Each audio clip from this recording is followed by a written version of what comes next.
Përshëndetje, ju njohim me shtypin e ditës për këtë të mërkurë datë 22 tetor. Gazeta Panorama hapet me lajmin zbatimi vettingut kreu i gjykatës së lartë ngre dyshime për standarde të dyfishta. Kina kërkon pushtet ekonomik mbi globin, Rama këshillon Europën që do të mësojë nga Pekini.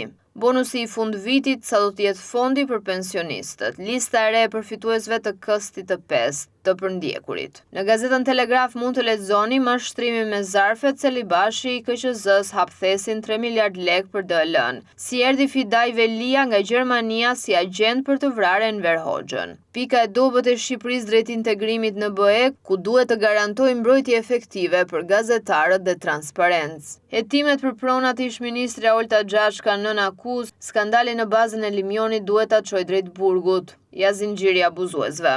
Në gazetën Dita mund të lexoni grevat që Tirana nuk i sheh, punëtorët në Manz dhe minatorët në Spaç janë në grev prej ditësh, kërkojnë paga dinjitoze dhe të drejtën për të organizuar, por për kryeqytetin politik nuk ekzistojnë. Rritet bonusi i fundvitit 10 deri në 15.000 lek në varësi të pensionit. Çfarë raportoi gazetari italian Ranucci për krimin dhe lidhjet politike në Shqipëri.